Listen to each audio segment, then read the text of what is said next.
Boa noite, boa noite. Boa noite, pessoal. Sejam bem-vindos.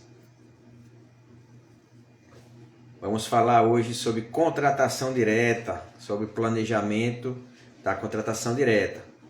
Vamos aguardar o professor Abimael Torcati, nosso tema de hoje. E agora? Estão escutando?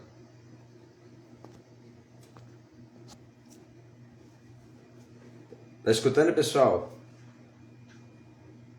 Seja bem-vindo, pessoal. Boa noite.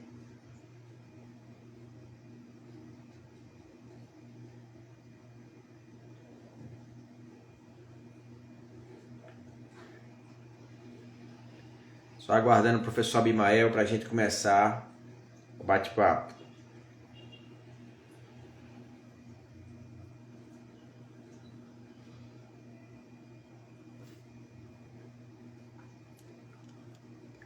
Deixa eu colocar aqui o tema.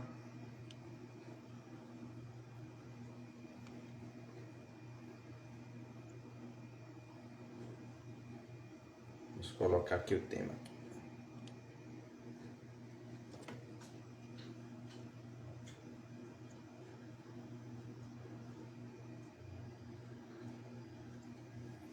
Pronto. Esse é o tema, pessoal. Contratação direta.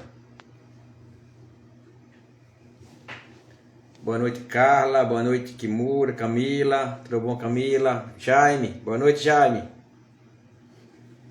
Estão escutando, pessoal?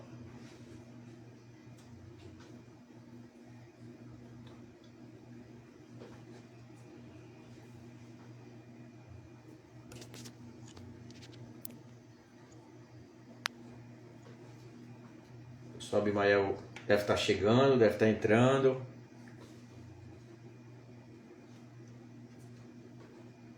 Obrigado, obrigado.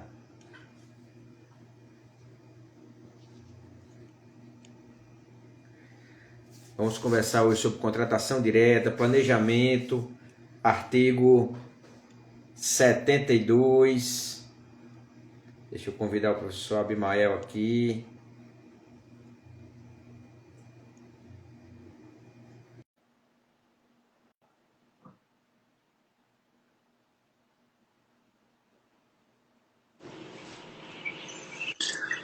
Olá! Boa noite.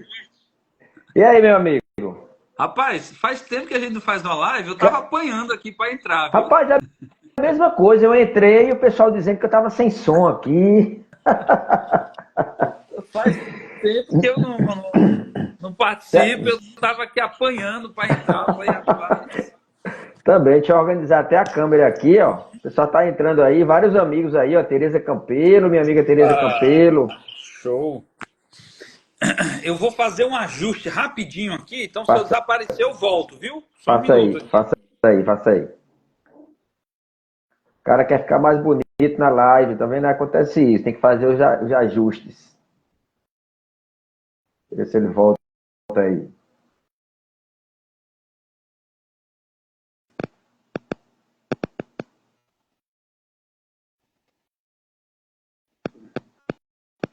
Então é isso, pessoal. Vamos falar hoje sobre contratação direta. Deixa o professor Abimael voltar e a gente segue.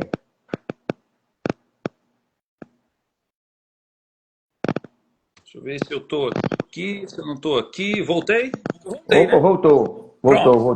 Deu tudo certo agora. Muito boa noite a todos. O senhor já tinha falado aí qual o nosso tema de hoje, professor? Já coloquei aqui, já botei afixado aqui, planejamento e execução da contratação direta. Agora você está travando. Rapaz, pelo menos para mim. Eu que caí. Você deu uma travada aí, deu uma travada. Um de nós dois congelou aqui um pouquinho, viu? Deixa eu ver se o pessoal responde aqui. Eu vi você congelado aí. Boa noite, pessoal. Boa noite. Olha o Saulo, o professor Saulo aí, ó, com a gente. Cara, que prestígio. Minha amiga Priscila, meu nobre Jackson Gutenberg, aqui de Pernambuco. É Gilberta, é isso? Isso. Vamos lá. Pessoal, responde só pra gente aí. Quem é que tá travando? Sou eu ou o professor Abimael, por favor? Porque pra mim ele tá travando aqui. Dá só um feedback pra gente, por favor. Isso aí, Priscila. Manaus na live. É Gilberta. Isso aí. Dá só um feedback pra gente, quem tá travando. Se sou eu, acho que é o professor Abimael. Ele vai entrar aí. Seja bem-vindo, meu professor. Saulo, seja bem-vindo, meu amigo.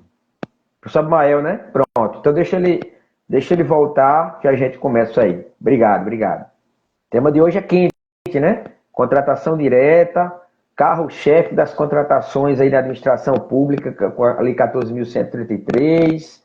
Então vamos falar aí do artigo 72, formalização do processo e a importância, né, pessoal, mais do que nunca do planejamento das contratações, né? Só para falar um pouco aí, nós que trabalhamos, o meu está travando também,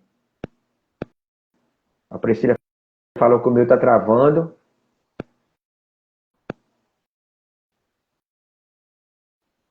Deixa eu ver aqui. Professora Keila, seja bem-vinda, professora. Satisfação. Só aguardando o professor Abimael voltar, que eu acho que teve algum probleminha na internet dele, pra gente eu mandar para ele aqui no Instagram. Deixa eu só ver se ele vai entrar aí. Pronto. Acabou de entrar novamente. Deixa ele voltar aqui. Professora Lia, minha amiga. Eduardo, meu nobre, tudo bom? Boa noite, professora Valéria. Opa! Rapaz, quem foi que caiu? Eu ou você? Rapaz, você caiu. Eu fiquei aqui na live. O pessoal falaram que eu também estava travando aí, mas vamos ver se agora dá certo. Agora dá certo. Bora lá. Contratação direta, vamos falar planejamento e execução da contratação direta, né? Perfeito. Professor Leonardo Mota, ainda precisamos nos apresentar? É de bom tom? A gente já começa... É de bom tom, né? É de bom tom, né? De repente, né? Pode ser que alguém esteja nos seguindo. Quer falar um pouquinho? Sim. Bom, meu nome é Abimael Torcati, trabalho com planejamento de compras públicas aí já desde 2013 na EBSER, Empresa Brasileira de Serviços Hospitalares. E nesse meio tempo aí, né, esses 11 anos, esse ano fez 11 anos que eu já estou lá, trabalhamos aí com vários processos de contratação, aquisição, sempre fazendo estudo técnico preliminar, termo de referência, pesquisa de preço, mapa de riscos, contratação direta, e é justamente sobre isso que nós vamos falar aqui hoje à noite. Professor Leonardo. Perfeito. Pessoal, Leonardo Mota, sou paraibano, sou do sertão da Paraíba, de uma cidade chamada Patos, conhecida como a Morada do Sol, para vocês verem como a cidade é fria, né, professor Abimael? Sou servidor do Ministério Público Federal desde 1996 e como todo órgão pequeno, como todo órgão que tem sua equipe, não é? Eu faço parte da minha equipe da licitação como titular desde 2011. Não é? Então, desde 2011 que nós licitamos para... nós temos 6 unidades do Ministério Público Federal na Paraíba, hoje nós só temos 4. Não é? Mas então nós somos responsáveis. E aí, como a nova lei, agente de contratação, responsável pelas licitações e pelas contratações diretas eletrônicas, pela nossa dispensa eletrônica, além, né, professor Mael, da figura do agente de contratação, que eu interpreto que é assim, aquele agente que acompanha todo o processo da fase de planejamento até o final, executando a fase de seleção do fornecedor. E vamos falar de contratação direta, que é o nosso tema hoje. Professor, e uma coisa do nosso currículo que nós não falamos, viu, professor Leonardo? Uma das informações mais importantes do currículo é que nós estamos indo para a 8ª turma do treinamento, formação de agente de contratação e equipe de planejamento. Perfeito. Um evento que acontece 8 vezes seguido desse jeito, não tem como um negócio desse não prestar, não é, professor? Não tem como não ser bom, não é? 8ª turma, pessoal, dia 19, 20 e 21 de agosto, aqui em João Pessoa, novamente, no Atlântico Praia Hotel, com toda a estrutura e com todo o conhecimento, a gente entrega o máximo possível. O professor Abimael é o mestre do planejamento, um dos caras que mais entende planejamento no Brasil, e eu falando da fase externa, da fase de contratação direta e procedimentos auxiliares. 8ª turma, né, professor? Não é? E capacitando o pessoal bem satisfeito aí com o conhecimento. Feedback bom. Professor Leonardo, já quero começar aqui te colocando no estreito. Você sabe, olha aí, sou da primeira turma, estarei na 8ª. Opa, olha! Show de bola. Olha legal, só. legal. Professor Leonardo, já te colocando no estreito, tá? Me diz uma coisa. A Lei 14.133 me obriga a utilizar o sistema eletrônico para fazer a dispensa de licitação, ou eu ainda posso fazer aquela contratação direta, por exemplo, o valor no modelo antigo, que você pegava 3 propostas, montava ali o processo e contratava o mais barato? Sou obrigado a usar algum sistema eletrônico ou não? Pois é, não é? Isso é uma certa... nós ainda estamos vendo alguma certa confusão sobre isso, né? Em virtude de nós termos hoje... Boa noite, meu amigo Marcelo. Marcelo também é do MPU, meu amigo. Cara fera também do MPU. Pois é, nós não somos... A lei não fala, né, professor Maia? A lei fala no artigo 17 lá, né? Fala que preferencialmente as licitações são eletrônicas, né? Sim. Em momento nenhum a lei fala para contratação direta, dispensa, principalmente em razão do valor, que seja eletrônica. O que é que o pessoal confunde? É em virtude da IN 67, né, da SEGES, que veio implementar na esfera federal a dispensa eletrônica, tá? Coincidentemente, é uma forma eletrônica de você selecionar fornecedores. Tem uma grande vantagem, que é ampliar a competitividade. Mas a lei só exige, pessoal, atenção, a lei só exige um único procedimento e unicamente para as dispensas em razão do valor. Está lá no parágrafo 3º do artigo 75, quando você for contratar com base no inciso 1º e 2º, a lei fala lá, ó, preferencialmente faz o seguinte: ao invés de você simplesmente seguir com aquele processo como você fazia na Lei 8666, faz o teu DFD, a gente vai falar um pouco mais disso, né? Vai justificar se tem ETP ou não, faz teu TR, faz a estimativa da despesa. Antes de você selecionar o fornecedor, coloca lá o teu TR, 3 dias úteis, lá no teu portal de transparência. Por quê? Porque pode ser que você não tenha conseguido abarcar todo o mercado. Né? A Lei 866, você fazia aquela história de pegar 3 propostas, botava no processo e seguia. Agora não, a lei diz assim, ó, transparência. E aí, então a exigência é essa, pessoal. Apenas para o inciso 1º e 2º, coloca lá, parágrafo 3º do artigo 75, coloca lá 3 dias úteis e depois você segue para a seleção do fornecedor, porque de repente você, não é, pessoal maior, quem sabe você tem uma sorte de, além de você fazer a sua estimativa, a sua pesquisa de preço, sua pesquisa de mercado, o fornecedor vai lá no teu portal e diz assim, cara, eu consigo vender esse objeto de acordo com esse termo de referência e pelo menor preço. Então, é isso que a lei exige. Não exige dispensa eletrônica. Apenas, no caso aí, na esfera federal, o regulamento da SEGES. Né? É tanto que, assim, ó, é importante lembrar que a IN 67, ela não tem impacto em todos os órgãos federais. São os órgãos que têm subordinação, têm vinculação à SEGES lá. Por exemplo, nós, no Ministério da União, nós temos uma portaria 148 do MPU que nós regulamentamos a dispensa eletrônica. Logicamente, com o mesmo caminho da IN 67, porque nós usamos o Compras.net, não tem como fugir, né, o Compras.gov, mas nós trouxemos algumas coisas melhores, alguns ajustes. Sim. Agora, professor, nos últimos tempos, nos últimos dias, antes de fazer outra pergunta, eu só queria registrar aqui a presença da nossa grande professora Lia Passos, que está aqui presente com a gente. Professor Jarbas, estive com ele no Tribunal Regional do Trabalho, 24ª Região, Campo Grande, né, lá em Campo Grande. Que mais aqui? Deixa eu ver. A Letícia Gobi, se eu não me engano, ela é do STM, Superior Tribunal Militar, se eu não me engano. Letícia, se eu estiver enganado. Muita gente boa aqui hoje à noite. Viu? Obrigado, gente, pela presença aqui com a gente. Professor Leonardo, uma informação importante, principalmente para os municípios. O que acontece? Historicamente não, nos últimos 4, 5 anos, os normativos das SEGES que saíam vinham dizendo o seguinte: quando você utilizar verba do governo federal, você vai ter que utilizar os normativos do governo federal. Né? Isso. Se eu não me engano, o decreto 10.019, se eu não me engano, ele trazia essa exigência. Se eu não me engano, professor. O do pregão eletrônico, né? O do pregão eletrônico. O 10.024 trazia. Perdão, 10.024. É uma regra, né, Samuel, que vem desde as normas de pesquisa de preço. Se a gente lembrar lá da IN 65 tal, né, e tudo mais, as outras normas, 73, enfim, já trazia isso, né? A União dizendo assim, o recurso é meu, quando eu lhe conceder o recurso, então, voluntariamente, então você tem que seguir as minhas regras. Pronto.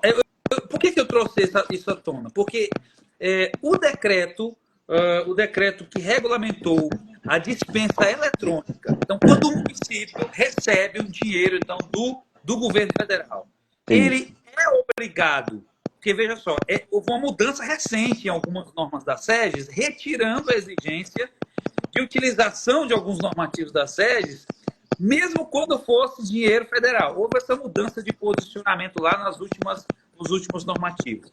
Mas no caso da dispensa eletrônica, quando o município for utilizar um dinheiro do governo federal, né, veio ali descentralizado do governo federal, o município é obrigado, então, a utilizar a dispensa eletrônica com base no que normatizou a SEGES? Entendo que sim. Eu desconheço que a IN 67, né, que é a Instituição Normativa 67, ela tenha sido alterada. Então, há uma discussão, né, Samuel? Uma discussão aí doutrinária, em termos, alguns doutrinadores entendem que essa norma está errada, como é que uma instrução normativa vai exigir de um município a utilização de um procedimento utilizado da esfera federal. Eu particularmente, eu discordo dessa obrigação. Sim. Eu entendo que essa não era para ter. Não era para ter essa obrigação. Pacto federativo, não sei, né? Fere o pacto federativo. E outra, olha só, se a própria lei 14.133 não traz a obrigação, e a lei geral de licitação não traz a obrigação de realização da dispensa eletrônica, como é que uma norma infralegal, por mais que seja o governo federal fornecendo voluntariamente o recurso, uma norma federal vai impor ao município a utilização? E outra, né, professor Mel? A gente tem que lembrar que na esfera federal também ocorre as estruturas dos municípios, né? As estruturas dos municípios, localização e tudo mais, não é vantajoso utilizar a dispensa eletrônica. E tem um detalhe bem interessante, que eu acho que pouca gente se apercebeu, que foi o que nós corrigimos na nossa portaria do MPU. Se quem leu a IN 67, lá não tem, pelo menos eu não me recordo, nem se foi alterada, não me recordo se consta, poderá não ser utilizada a dispensa eletrônica. Não tem isso na IN 67. Nós vimos isso na norma do MPU, e a norma do MPU, a gente acabou contribuindo aqui na Paraíba, junto com a Procuradoria em Brasília, nós colocamos um parágrafo lá, parágrafo 5º do artigo 3º. Quando não for possível a aplicação, a utilização da dispensa eletrônica, deve ser justificado, né? Mas eu concordo também que é um avanço que não era para ocorrer de uma norma infralegal no município. Mas, se é para ser seguido, aquele município que não segue, ele vai ter, de repente, que se haver com relação a essa questão das transferências voluntárias. Né? Tem uma pergunta aqui para o senhor, Júlio Lassi. Professor, no caso de um conselho regional onde não foi feita regulamentação, pode ser utilizada somente a lei e as instruções normativas? Entendo que sim. Olha só, Júlia, nós temos uma regra na própria lei 14.133 que diz o seguinte, eu acho que é artigo 187 ou 183, não me recordo bem, né? Lei nova o cara não consegue decorar ainda, né? Mas diz lá, os municípios e estados poderão utilizar os regulamentos expedidos pelo Poder Executivo Federal. Então, se a lei já diz que o município e o estado pode utilizar, os conselhos também não. O que é que eu orientaria? Aí é uma dica de ouro, que é o que nós estamos fazendo, nós fizemos no MPU. Aquele regulamento, onde você não vai se debruçar, para você criar o seu próprio regulamento, e você vai usar a íntegra da norma da SEGES, o que é que você faz? Você fala, você normatiza isso no seu órgão. A autoridade competente bota lá, regulamento da dispensa eletrônica. Será utilizada a dispensa eletrônica no âmbito do conselho com base, seguindo a íntegra das normas da IN67. De alguma forma, você está regulamentando. É melhor do que você deixar para fazer isso dentro de um processo, por meio do despacho. Né? Então, eu acho que é perfeitamente possível. Sim, sim. A doutora Lia Passos fez uma pergunta aqui. Isso aqui é pergunta, sabe de quem? De advogado que trabalha do outro lado, viu, professor? Não, meu amigo, doutora Lia é fera, cara. Doutora Lia, eu a conheci Isso pessoalmente, é a gente conversou muito. Eu não sei Vamos lá. se a gente responde isso aqui, não, porque ela vai usar isso aqui contra a gente, viu? Ela veio para botar fogo no parquinho Ela com competência. Olha aí, sabendo que não tem fase recursal a dispensa, qual a solução possível, já que a CF resguarda esse direito? Bom, a advogada aqui é o professor Leonardo. Então, olha a minha saída, viu? A advogada aqui é o professor Leonardo, então eu vou deixar essa bomba para ele. Puxei o pino da granada aí e vou deixar para ele. E aí? Exatamente.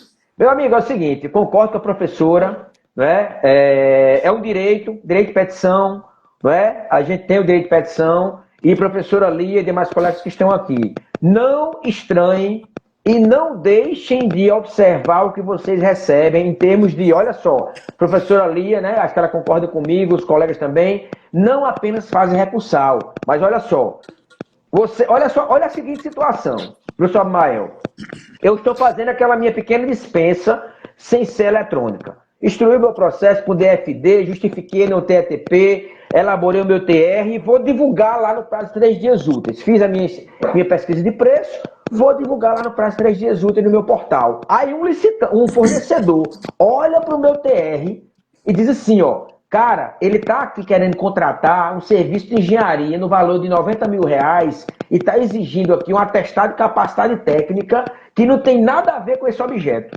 Eu, inclusive, entendo, professora Lia, que ele pode apresentar uma impugnação a esse instrumento, a esse termo de referência, ou como alguns colegas estão fazendo, criando um aviso de contratação direta na eletrônica. Eu penso que sempre é possível. E eu entendo que nós temos que olhar. Então, não apenas fase recursal, que realmente a dispensa eletrônica não tem, não é? Mas temos sim, entendo que tem direito sim.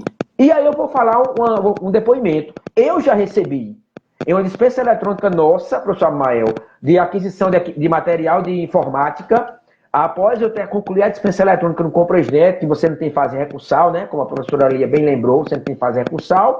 Eu toquei o processo para frente, para o jurídico. 2 dias depois, chegou um e-mail questionando as especificações de um dos materiais que nós tínhamos recebido. O que foi que eu fiz? Botei no processo, né? Recebi, mandei para a área de informática para ela se manifestar, trouxe para cá, a área de informática disse assim, não, atende a especificação, eu subi aquele documento para fazer juntada no processo. Para quê? Para a autoridade competente se manifestar. Então, eu penso que, diferente do pregão, onde o pregoeiro se manifesta na fase recursal, como na contratação direta não tem efetivamente uma fase recursal, eu me manifesto como agente responsável, mas quem decide sempre vai ser a autoridade competente. Boa, professora Lia. Esquentou mesmo aqui, viu, professor Maia? Eu estou no ar-condicionado aqui, mas esquentou. Tudo, né? Olha só, olha que interessante aqui, ó. O Santana colocou, falando sobre aquela questão dos regulamentos, ó. Cabe aos municípios regulamentar seus processos. Isso é fundamental, foi o que eu tinha falado antes. Talvez uma norma da SEGES, ela não se aplica à íntegra, né? Se aquele município entende que ela se aplica, de repente ele não quiser gastar caneta, ele ir lá justifica. Mas essa frase aí é fundamental. Sim, com certeza. Bom, agora é o seguinte, eu já coloquei você em poucas e boas aí, professor Leonardo. Né? Então, vamos deixar o homem respirar um pouco naquele suor. Vamos lá, meu amigo. Agora sim, professor Leonardo, como instrumentalizar, hein, isso? Porque assim, é um direito, tá? Tanto de impugnar quanto de a fase recursal, mas como instrumentalizar isso? Existe... Tem que vai depender... Como... vai depender do seu órgão. Olha só, aí eu vou dar outra informação importante nossa. A nossa portaria 148 da MPU fala em fase recursal. Olha que curioso. Que interessante. Tá? Professora Lia, olha só, se a senhora quiser, eu vou mandar para a senhora lá a nossa portaria para a senhora dar uma lida. Além de nós criarmos a possibilidade de uma exceção de não fazer, não é, a dispensa eletrônica, nós criamos lá. Existirá a fase recursal. Qual a forma de instrumentalizar? Você vai ditar no seu aviso de contratação direta. Ou você vai ditar no seu termo de referência. Por exemplo, a impugnação, o esclarecimento, será encaminhado para o e-mail tal. Ou então, por exemplo, vai ser encaminhado para o protocolo eletrônico do órgão.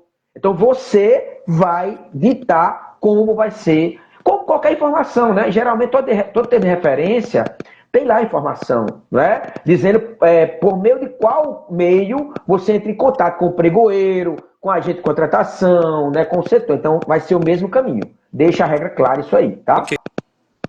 Beleza. Vamos lá, qual a portaria, professor? Ele está perguntando aqui, o Cauê. Cauê, portaria do MPU 148, tá? De 2022. Regulamenta a dispensa eletrônica no MPU como todo. Inclusive, olha só, nós, no Ministério Público Federal na Paraíba, nós fomos a primeira unidade, pessoal do maior, a fazer a dispensa eletrônica no MPU. Nós contribuímos com a regulamentação e, como teste, fizemos lá a primeira dispensa lá atrás. Ótimo. Ótimo. Não, MPU da Paraíba sempre na vanguarda, né? Parabéns. Olha só, agora vamos trabalhar a seguinte pergunta, professor Leonardo. Dispensa. Bom, vamos primeiro dividir o seguinte: nós estamos falando de contratação direta. Isso. A gente foca muitas vezes mais em dispensa por valor, porque é aquilo que é muitas vezes mais interessante. Os municípios estão mais interessados nesse momento, até porque em muitos municípios, né, a contratação direta ali no valor que hoje está permitido no decreto, se eu não me engano, está ali menos de R$60 mil, me corrijam se eu estiver errado, ela vai ser utilizada para muitas compras, né? Muitas compras poderão ser realizadas por meio de contratação direta por valor. Então, existe esse interesse dos municípios e esse é um dos motivos que nós vamos focar nesse assunto também na nossa 8ª turma, agora em agosto, aí, em João Pessoa. A gente vai tratar isso de forma mais minuciosa.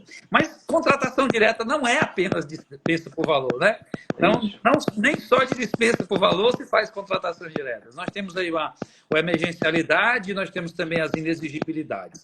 Então, assim, vamos fazer dar uma visão geral de como seria a fase de planejamento nessas 3 possibilidades de contratação direta. O artigo 72, se não estiver enganado, diz assim... Professor Namael, só pedir uma licença. Sim. Dá um alô aí, professor Ândio Lemos, acabou de entrar agora, aqui de Pernambuco, juntamente com o professor Tiago Fernandes, um dos caras que trouxeram uma evolução para as compras públicas impressionantes.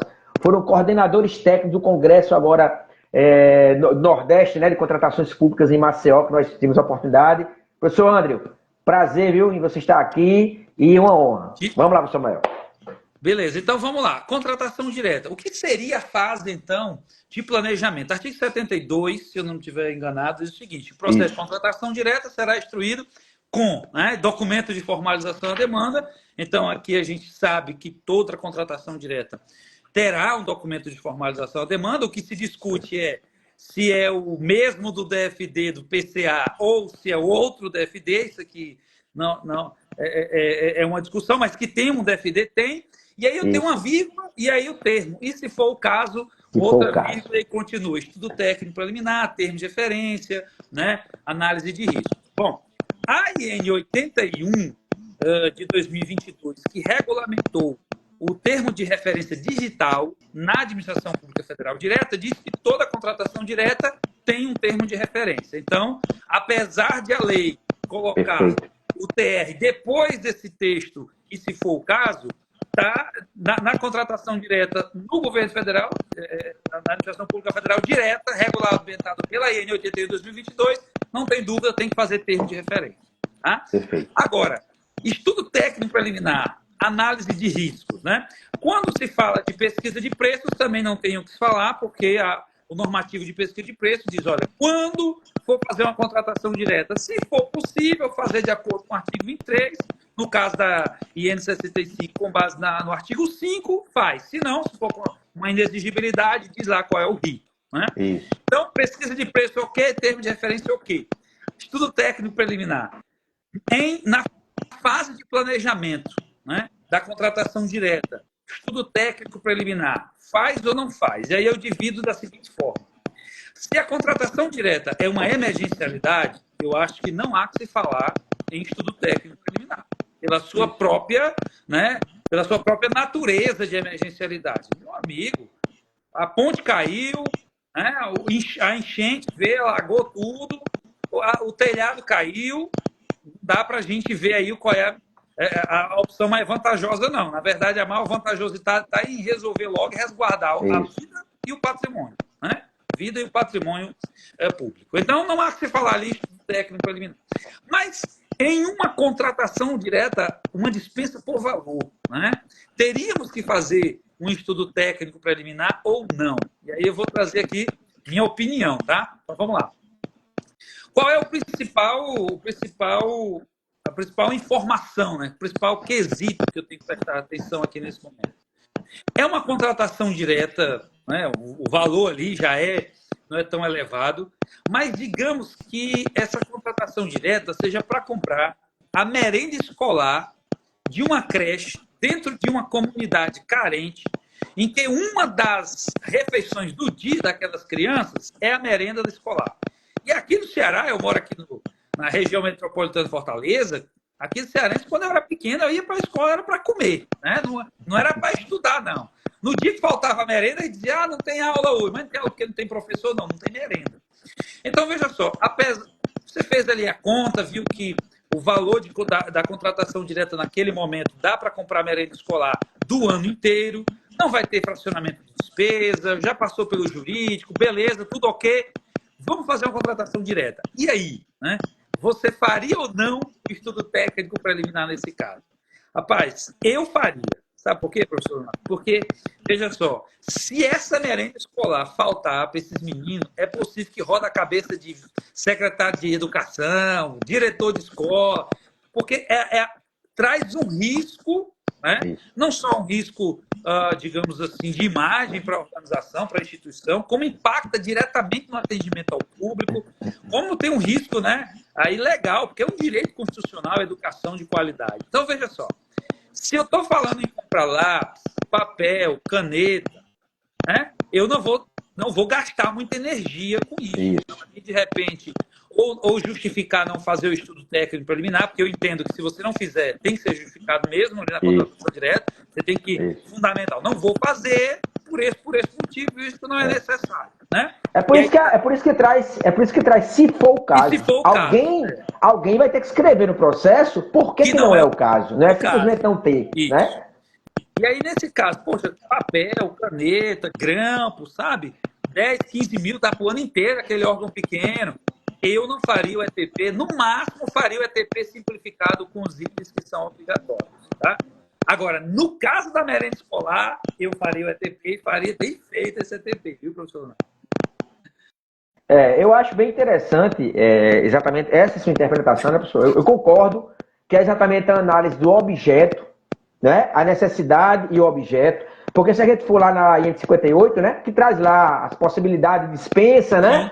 Pode ser dispensado. Eu estou filando aqui no artigo 14, é facultado. Aí vem inciso primeiro, segundo, sétimo, oitavo. Mas será que apenas você dizer que é por valor é uma justificativa de você dispensar?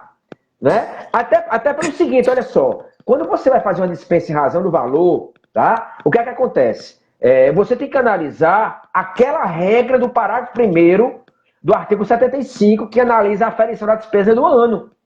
Então, olha só, será que se você não... Imagina que você fez o PCA, belezinha, corretinho, tem lá o que você está planejando contratar e está correndo o risco de, numa contratação daquele ramo de atividade, daquele objeto, no exercício, por alguma eventualidade, você precisar aditivar aquele contrato. Há doutrinador, alguns doutrinadores que entendem que o aditivo da contratação direta, mesmo que ultrapasse 59 mil, não vai estar irregular. Eu discordo. Eu acho que, como a lei fala no parágrafo 1º, que é valor despendido no exercício pela unidade gestora, não é? E daquele objeto de normatividade, é despendido. Pagou, ultrapassou 60 mil por dispensa, está irregular. Né? Então, olha só, olha a importância de não ser apenas valor, e ser exatamente o que você falou, o objeto.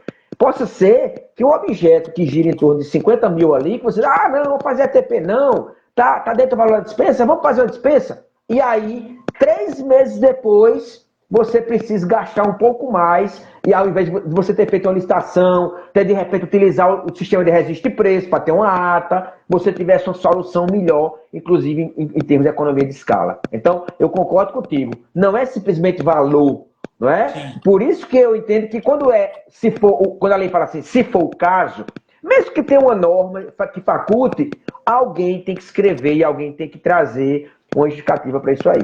Isso mesmo, isso mesmo. E aí isso entra também análise de risco, né? Pega ali uma mapinha de risco, um negócio ali, 2, 3 riscos, os que estejam mais, digamos assim, com maior impacto, né, para o atingimento do objetivo e vamos ser minimamente, digamos assim, precavidos, né? Minimamente precavidos. Exatamente. Devido justamente o impacto que esse objeto ele traz no atendimento à população, no atendimento ao público. Porque gera uma comoção, gera uma reclamação. Exatamente. Né? Tem um impacto, a imagem da instituição pode ser, de alguma forma, prejudicada. Né? Então, e não só a imagem, mas também como o atendimento. As crianças poderiam, né, ficar ali sem alimentação. Então, eu acho que o principal fator de análise na dispensa por valor, se faz ou não estudo técnico preliminar, análise de risco, é justamente, professor, o risco a qual o órgão está sujeito quando contrata aquele objeto, sabe? Isso. Agora, se eu vou comprar ali, sei lá, pasta Z, nem sei se alguém ainda compra pasta Z na vida, porque vai tanto tempo de processo físico, né? Um grampo, um carimbo, não sei se alguém ainda contrata um carimbo, né? Chaveiro, né? Exatamente. Não vejo necessidade de você trazer a elaboração de um estudo técnico gastando energia organizacional. Né? Olha o que o Carlos colocou aqui, que é exatamente o que você falou. O Carlos colocou aqui, ó, o que não pode é o processo ter mais custo do que o produto final. É exatamente isso, né? Você gastar, ter um custo maior. E olha só, professor Mael, aquele velho copiar, colar de ETP, copiar, colar de mapa de risco, simplesmente para dizer que o processo tem. Isso é isso é muito absurdo, né? Se não é para ter, então não se justifica e não se tem. E serve para o TR. E eu pegando o seu gancho da IN 81, que eu acho que a IN 81 foi muito feliz, eu acho, inclusive, que o artigo 72 era para ser no inciso primeiro o seguinte, ó, DFD, TR, se for o caso, ETP, análise de risco e projeto.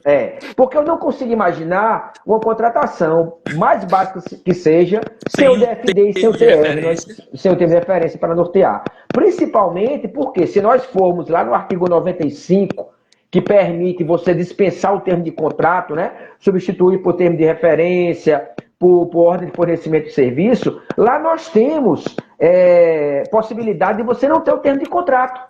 Então, mais do que nunca, você ter um termo de referência com as regras da contratação, com relação à seleção do fornecedor, e que é para o fiscal do contrato lá na frente fiscalizar, é fundamental. Não tem como não ter termo de referência. Né? Um detalhe também, professor Leonardo. No arcabouço legal da Lei 8666, 10.500, da Lei 8666, existia uma recomendação da advogação, da AGU, no sentido de que uma contratação direta, ainda que por valor, se ela se referisse a um serviço ou algo que tivesse natureza de prestação continuada, por exemplo, um carimbo, um chaveiro, que todo ano você precisaria daquele serviço. E se você fizesse uma contratação direta por valor e você contratasse, esse valor, ele tinha que ser suficiente, o valor de dispensa tinha que ser suficiente para 5 anos. Isso. Ou seja, você não poderia fazer assim, ó, é 60 mil, vou colocar 60 mil todo nesse ano. Quando for no ano 1, eu prorrogo o contrato e eu pego mais 60 mil, né? Existia isso no arcabouço legal da Lei 8.066. Eu confesso que eu não sei se esse entendimento ele prevaleceu na Lei 14.133, tá? Confesso Não, que eu não sei. não mais. Até o caso colocou aqui, agora não mais. Agora, a própria AGU já se manifestou e a interpretação padrão para todos, eu desconheço algum doutrinador, pelo menos dos que eu vi, que eu já li, né, que discorde, né? Mas agora a regra é o seguinte, é valor despendido no exercício. Nós temos manifestação da AGU, temos um parecer nosso, da nossa auditoria do Ministério Público Federal, onde diz lá o seguinte, inclusive hoje nós temos os contratos de fornecimento continuado. Então, tanto para serviço continuado quanto para fornecimento continuado, qual é a regra? Dispêndio no exercício.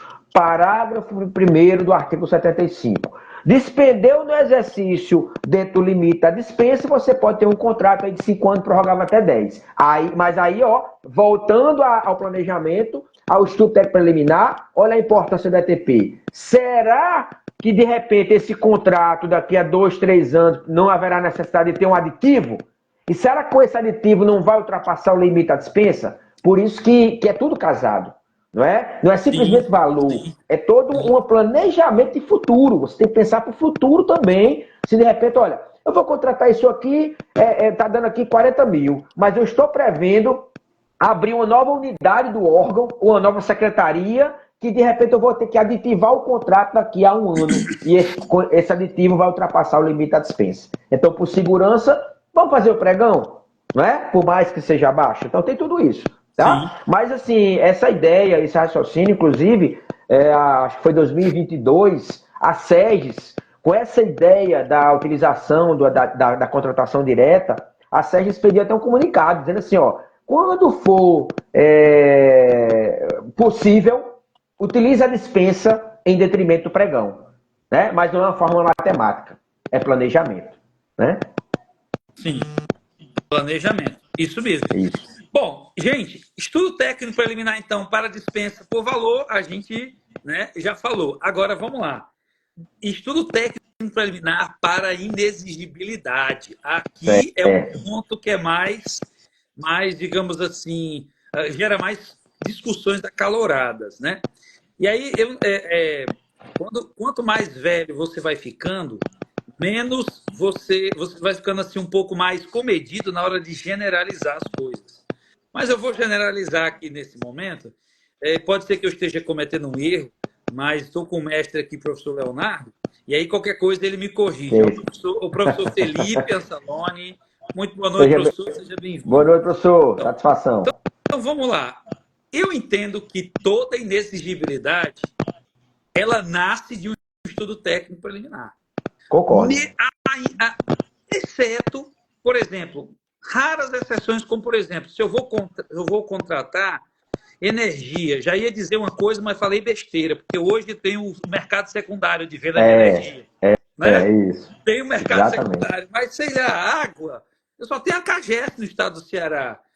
Né? Então, assim, eu não sei que eu coloque em uma das opções cavar um poço artesiano, né? Então, assim, dificilmente vai ter uma situação em que uma inexigibilidade você não tem que fazer um estudo técnico preliminar. Sabe? Eu concordo. Então, eu acho que a inexigibilidade, ela nasce no meio do ETP.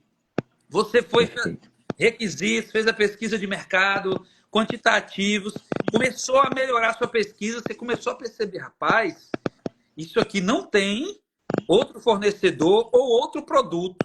Eu só tenho um produto, uma tecnologia que atende. Tem mais de um fornecedor que vende a mesma tecnologia? Isso. Tem, então vamos fazer um processo licitatório normal, porque é só uma tecnologia que atende, mas eu tenho vários fornecedores. Isso. Agora eu só tenho uma tecnologia que só tem uma empresa que entrega. Aí eu entendo que é nesse momento, na pesquisa de mercado, que você chega a essa conclusão, né, de que você precisa que é uma contratação direta, por exemplo, por inexigibilidade. Mas, assim, existem vozes dissonantes dessa minha forma de pensamento, e, claro, ninguém domina o assunto, e nenhuma opinião aqui ela é regra do STF, né? Virou uma jurisprudência, não, uma súmula, Uma né? súmula. Não, Uma súmula, não. é. Vamos discutir. O que você acha, professor? Eu concordo. Se nós formos, principalmente, olha só, olha só, por que precisa de um ETP? Né? Pega no seu gancho aí, para você, ao final, chegar na solução que vai justificar o quê? A primeira regra da inegibilidade. Professor Paulo Alves, chegando aí, nosso amigo professor Paulo Alves, Olha aí, o mestre da governança, né? Muito boa noite, Esse meu cara amigo. é o mestre. Boa noite, meu amigo. Obrigado aí. Olha só, qual é a fundamentação que você tem que justificar para você contratar por inegibilidade? Está lá no caput do artigo 74. Não são as hipóteses exemplificativas. Está lá, ó. Será por inegibilidade quando for inviável a competição. Então, qual vai ser o momento ou aonde é que eu vou dizer assim, ó, é inviável a competição? É depois de discutir as soluções. Né? Depois que eu discuto as soluções, onde é que eu discuto? Não é no TR, não é? É no ETP. Professor Paulo Alves, ó, saudações tricolores. Professor, Fluminense ontem ganhou do Palmeiras, ajudou o Mengão, valeu, tá bom demais. Hoje todo mundo é tricolor, então, né? Todo mundo. Ontem eu era tricolor. Então eu concordo com isso, tá? Então eu entendo que sim, até porque nós temos já posicionamentos antigos do Tribunal de Contas da União que diz o seguinte, ó, para você contratar por inegibilidade, não é simplesmente justificar a inviabilidade de competição lá, mas você tem que dizer o seguinte, que a solução que você encontrou é a única e que aquela solução é a única e inviável à competição. E aí aquelas questões exemplificativas ou não podem ocorrer, porque a gente tem que lembrar isso, pessoal. O artigo 74, aqueles 5 incisos que temos lá, não são taxativos, são exemplificativos. Você pode ter uma situação de elegibilidade que não está ali dentro. E para isso precisa do ETP. Concordo contigo. Sim, bom, muito bom. Ó, pegando o gancho aqui, pessoal, Mael, olha só, agora eu vou fazer a pergunta que eu vi aqui em cima, foi contratação de artista por elegibilidade. É obrigatório ETP? Rapaz! Rapaz, o Ceará é o grande celeiro de artistas. Então, mais do que nunca, você para responder essa pergunta aí, né? Rapaz, agora você me arrochou sem me abraçar, viu? Rapaz, vamos lá. Isso dá muito pano para manga, viu? Muita discussão, viu? Muita discussão. O que acontece? Quando se trata de serviços intelectuais, né, e um serviço intelectual não, um serviço ali que é de difícil mensuração, ou até quase não se tem critérios objetivos para se mensurar, né? O que seria melhor, Chitãozinho e Chororó, né? Ou Zezé de Camargo e Luciano, a não ser que a comparação fosse eu e o professor Leonardo Mota cantando, né, contra Chitãozinho e Chororó. Aí você tem... Mas se não, você tem ali uma inviabilidade, né, de definir critérios objetivos para se fazer uma escolha, né? Então, você fazer um estudo técnico preliminar para a contratação de um artista, eu acho que teria que pensar de forma mais abrangente, sabe, professor Leonardo? O estudo técnico preliminar seria para o evento, que inclusive entra o artista, porque veja só, eu não preciso só do artista, eu preciso de um palco, eu preciso de iluminação, eu preciso de uma energia mais potente, de um gerador, eu preciso de microfone, de som, de luz, de fumaça de gelo, de segurança, de uma ambulância.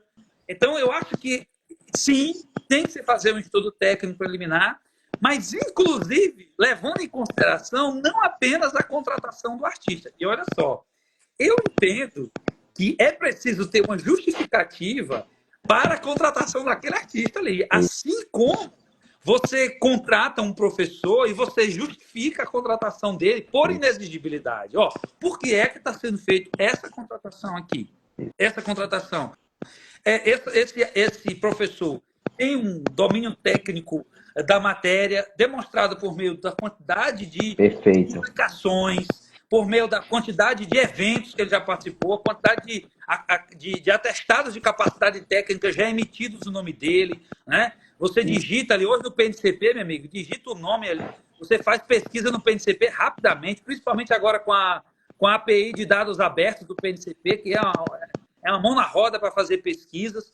Quando você trabalha pensa nesses aspectos que eu tenho que justificar, ainda que seja devido ainda que tenha critérios, ainda que não exista critérios objetivos para a escolha, mas para comparar entre um e outro, mas para escolher aquele profissional que se justificar, eu entendo que sim, precisaria também justificar a contratação daquele artista, né? É claro que existem posições dissonantes, mas eu entendo que tem que ter um justificativo para aquele artista, teria que ter um estudo técnico preliminar, levando em consideração, por exemplo, contratações correlatas ou interdependentes para aquele evento acontecer, impacto ambiental daquele evento, o que é que vai ser feito com aquele monte de plástico, de garrafa PET que vai ser jogado ali, né?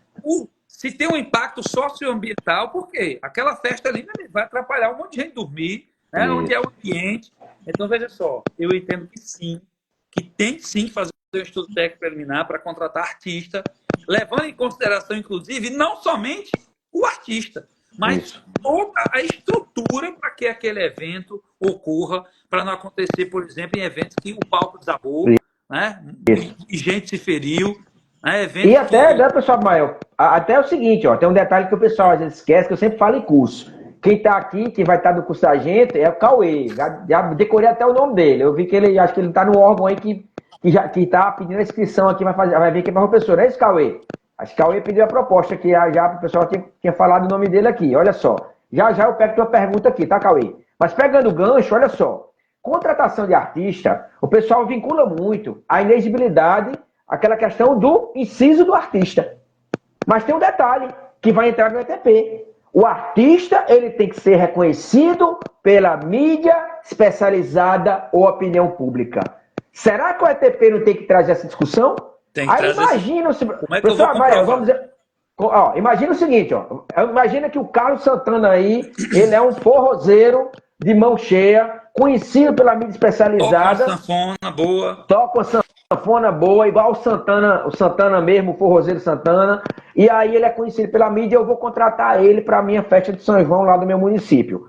Beleza, eu tenho que comprovar que ele é. Mas imagina o seguinte, tô eu, o senhor lá, a gente vai passar umas férias lá em alguma cidadezinha, né, com as nossas famílias, e alguém diz assim, rapaz, professor Abimael, ele toca sanfona. E professor Leonardo, ele toca triângulo. E tem alguém aqui que canta. Vamos fazer o seguinte, em vez da gente chamar o Santana, que é famoso, vamos chamar os dois aqui, mais um, e a gente acerta um contrato com eles aqui, paga lá na pessoa física.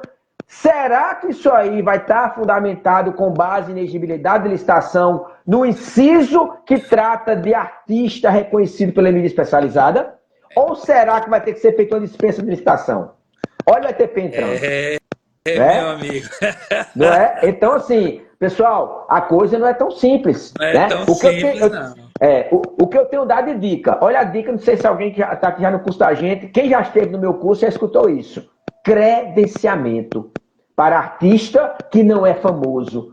E isso está onde? No ETP. Olha só, o estudo preliminar para contratar artista que não é famoso, no final, vamos fazer o seguinte, vamos fazer o credenciamento. E faz um rodízio. Contrata, faz o rodízio lá de eventos, que ela diz quanto é que vai pagar por hora de show, olha o ETP aí dentro. Então, muita coisa, né, para ser discutida. Tem que ser, tem que ser.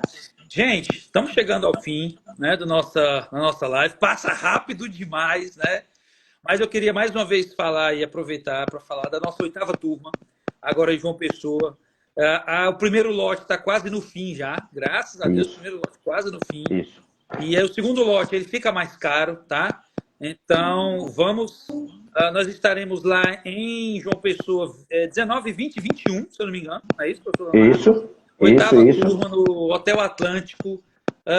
Além de muito conhecimento teórico, a gente também traz a prática, né, das contratações públicas. O professor Leonardo mostra na prática, eu mostro na prática. E essa 8ª turma ela vai ser especial, professor Leonardo, porque nós vamos trazer um conhecimento a mais agora. Nós vamos falar sobre como podemos utilizar inteligência artificial na fase de planejamento da contratação. Tá? Perfeito. Então, fase de planejamento da contratação, como nós podemos utilizar a inteligência artificial para elaborar estudo técnico preliminar, para mapa de riscos, tá? Mapa de riscos, Isso. Para pesquisa de preços. Então, vai ser algo inovador, né, no nosso treinamento. E quem estiver lá vai ter esse conhecimento ainda mais. Abimael, não sei mexer com inteligência artificial, não sei programar, não se preocupe. Não precisa saber programar. Você só precisa saber ler e escrever, tá? Só precisa ler e escrever. Se você souber ler e escrever, você consegue utilizar. Então, gente, as inscrições ainda estão abertas. Ainda temos algumas vagas disponíveis, tá? E isso aqui é só a ponta do iceberg do que a gente falou aqui. Vai ter lá. Segunda-feira começa o segundo lote, né? Segunda-feira já começa o segundo lote. Segunda-feira agora. Amanhã é o último dia do primeiro lote, né? Segunda-feira já começa o segundo lote. Sim. É isso, tá? Professor. Mais uma vez aí, né? Sucesso. Sucesso.